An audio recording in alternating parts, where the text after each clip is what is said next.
Hello student, एक बार फिर स्वागत है आपका एक नई क्लास में परफेक्ट मैथ्स फॉर के पर। दोस्तों आज की वीडियो में डिस्कस करेंगे हम जीके की 10 क्वेश्चन। जी हाँ दोस्तों, अब एग्जाम ज़्यादा दूर है नहीं, बहुत ही जल्द आपका एग्जाम होने के पूरे चांसेस मैं बता दूं आपको। तो अपनी तैयारी में फोकस कीजिए। जैसा कि आपने नोटिफिकेशन पढ़ा होगा, मैं बार बार आपको बता रहा हूँ कि जो सिलेक्शन होगा आपका जीएस और इंग्लिश से ही होने वाला है। तो दोस्तों लगातार मैं आपको जीएस की क्लास इस चैनल पर दे रहा हूँ, तो जुड़ जाइए मेरे साथ, लगातार कंटिन्यू क्लास लीजिए। देखिए, स्वामी विवेकानंद जी ने कहा है जितना कठिन संघर्ष होगा जीत उतनी ही शानदार होगी। तो अपना कठिन संघर्ष करिए, तभी तो जीत शानदार होगी। जब आप मेहनत नहीं करेंगे तो क्या परिणाम आएगा? रिजल्ट भी मेहनत पर ही पता चल जाता है। जब हम एग्जाम देते हैं तब ही हमें पता चल जाता है कि हमारा रिजल्ट क्या रहने वाला है। अब बातों से तो काम चलने वाला है नहीं, क्योंकि आपको पता है बहुत ज़्यादा कंपटीशन हार्ड है। बातों से काम नहीं चलेगा मेरे भाई, पढ़ाई तो करनी ही पड़ेगी। अगर आप गवर्नमेंट नौकरी चाह रहे हैं तो ऐसे नहीं मिलने वाली है, क्योंकि जब आप सोचते हैं तो आपसे ज़्यादा कोई पढ़ रहा होता है। तो इसलिए आप अपनी पढ़ाई कंटिन्यू रखिए, मेरे साथ जुड़ जाइए। अभी मेरे चैनल को सब्सक्राइब कर लीजिए। देखिए, पहला क्वेश्चन दिया, पश्चिम भारत में सामाजिक व धार्मिक सुधार के कुछ प्रसिद्ध विभूतियों द्वारा किए गए इस संदर्भ में कौन सा कथन गलत है? ऑप्शन ए गोपाल हरिदास सबसे पुराने समाज सुधारकों में से एक थे। उन्होंने रूढ़िवादी हिंदू मतों का विरोध किया।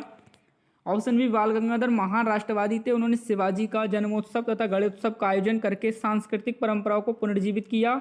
सी, डॉक्टर आत्माराम पांडुरंग व जस्टिस रडारे ने ब्राह्मो समाज से प्रेरित होकर महाराष्ट्र में प्रार्थना समाज की स्थापना की और वेदों के सिद्धांतों का समावेश किया। डी, जस्टिस रानाडे व पंडिता रामाबाई भारत में स्त्री शिक्षा के पथ प्रदर्शक थे।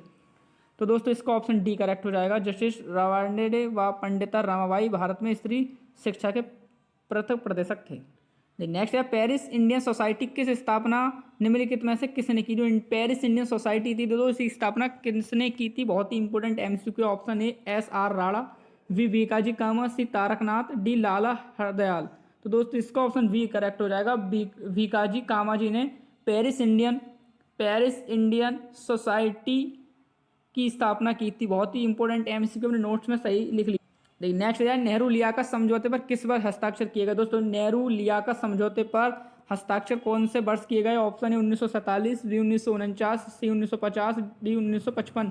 तो दोस्तों 1950 में नेहरू लियाकत समझौते पर हस्ताक्षर किए गए।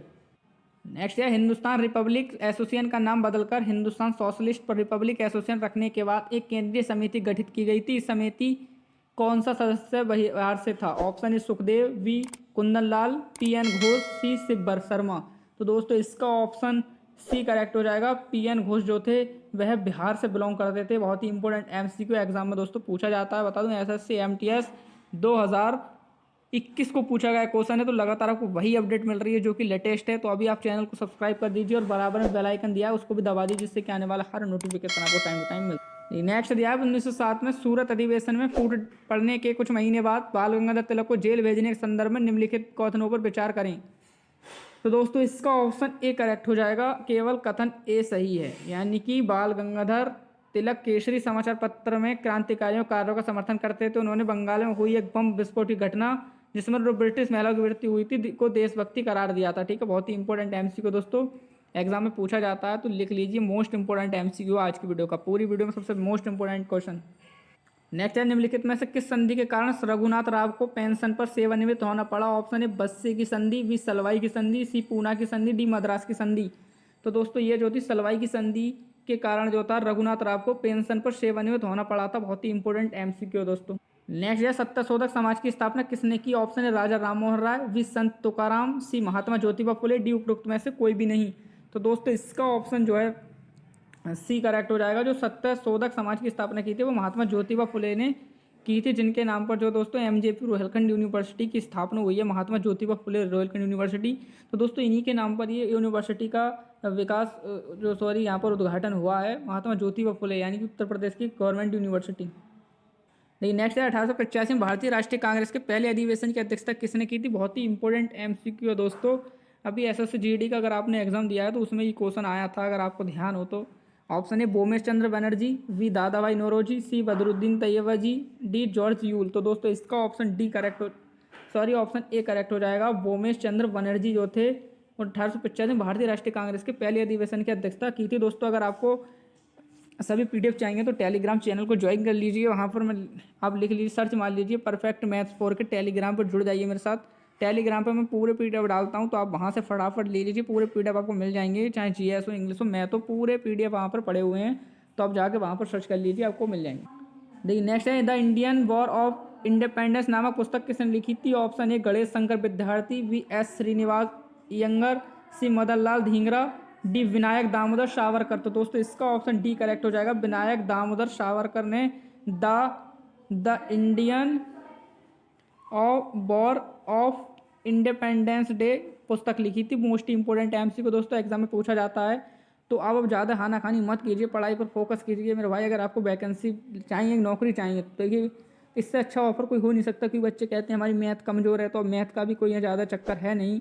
आप सिर्फ GS और इंग्लिश पर फोकस कर लीजिए और आपको जो है सिलेक्शन पा सकते हैं। और जिसका सिलेक्शन होगा, तो सबका चाह रहा हूँ जो वीडियो देख रहे हैं सभी मेरे दोस्तों का सिलेक्शन MTS में इस बार हो जाए, यही मेरी उम्मीद है। देखिए नेक्स्ट दिया ओरिएंटल वॉर यानी पूर्वी युद्ध का सबसे प्रसिद्ध नाम क्या है? देखिए ओरिएंटल वॉर के बारे में पूछा है। ओरिएंटल वॉर यानी कि दोस्तों इसको जो कहते हैं हम पूर्वी युद्ध कह देते हैं। तो इसका प्रसिद्ध नाम क्या है? ऑप्शन ए दे रखा है कोकेशियन वॉर, बी दे रखा है क्रीमियन वॉर, सी ग्रेट नॉर्दर्न वॉर, डी दे रखा है war of the sixth coalition. तो दोस्तों इसका ऑप्शन बी करेक्ट हो जाएगा, क्रोमियम वॉर। तो दोस्तों ऐसी वीडियो लेने के लिए हमारे चैनल को भी सब्सक्राइब कर लीजिए और बेल आइकन दबा दीजिए। पूरी अपडेट पाने के लिए आप हमारे चैनल को टेलीग्राम पर ज्वाइन कर लीजिए। परफेक्ट मैथ्स 4K सर्च कर लीजिए टेलीग्राम पर, मैं आपको मिल जाऊंगा। वहाँ पर पूरे ये PDF पड़े हुए हैं, तो आप वहाँ से डाउनलोड कर लीजिए। Thank you for watch, thank you friends. Next video के साथ मिलेंगे, तब तक के लिए जय हिंद।